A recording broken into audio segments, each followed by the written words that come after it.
Unemployment होने की वजह से अचानक से प्रोडक्शन पे असर होता है, जिससे कि फिर प्राइस भी घट जाता है।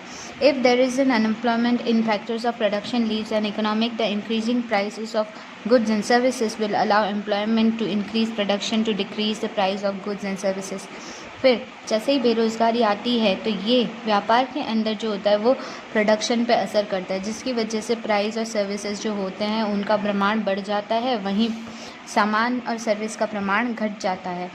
Therefore, the increase in price levels in all sectors of economy, even after the full employment, is considered inflation and it proves to be harmful for economy। भले ही प्राइस बढ़ क्यों ना जाए, लेकिन फिर भी सेक्टर्स में अगर एम्प्लॉयमेंट पर असर आता है तो इन्फ्लेशन होगा ही होगा, वो पॉसिबल है, जिसकी वजह से ये व्यापार पे बड़ा नुकसान लाता है। Causes of inflation. Inflation means constant increase in price goods and services, यानी कि इन्फ्लेशन जो होता है वो सामान, सर्विस या किसी भी चीज़ पे पैसे का दाम बढ़ जाने पर होता है। In all sectors of economy, यानी कि हर तरह के व्यापार में ये आता है। The two major factors affecting the price of goods and services are, जो दो सबसे इम्पॉर्टेंट चीज़ें हैं जिनके ऊपर इसका असर होता है वो होता है गुड्स और सर्विस, जैसे कि डिमांड एंड सप्लाई, यानी मांग और सामान के देने का term।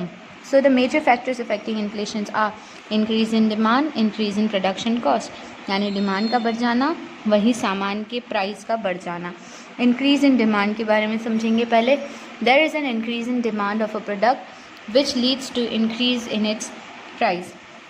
जब सामान का डिमांड बढ़ता है तो उसका प्राइस भी बढ़ जाता है। If the supply is not provided और if they are provided at slower rate than the increasing demand, then there is an increasing price in the product. अगर सामान जो है उसका सप्लाई जो है वो सही समय पर ना दिया जाए या उसका रेट कम हो जाता है तो डिमांड बढ़ जाता है और प्रोडक्ट का मीन्स प्राइस की मांग भी बढ़ जाती है। If there is an inflation due to increase in aggregate demand as compared to the aggregate supply, then it is called demand pull inflation।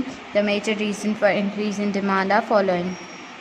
अब कोई भी तरह से डिमांड अगर एक प्रोपोर्शन में बढ़ता है तो सप्लाई पर भी उसकी प्रोपोर्शन का असर होता है, जिसे डिमांड पुल इन्फ्लेशन कहा जाता है, यानी कि मांग बढ़ने की वजह से इन्फ्लेशन आना। उसके बारे में आगे हमें डिटेल में दिया गया है। Increase in supply of money, यानी कि जब पैसे की सप्लाई में बढ़ोतरी आ जाए। Monetarist consider inflation as a purely monetary, यानी मॉनेटरिस्ट क्या समझते हैं कि ये पूरी तरह मॉनेटरी है, यानी इम्पॉर्टेंट हिस्सा है मीन्स हमारा इन्फ्लेशन इकोनॉमी का। According to them there is an increase in money in a state, the individual earn more income because of it the demand and necessities increases.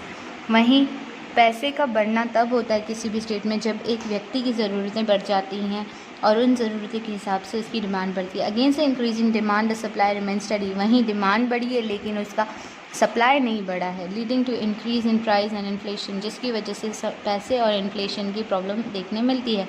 Martial says that too much money chasing too few goods causes inflation.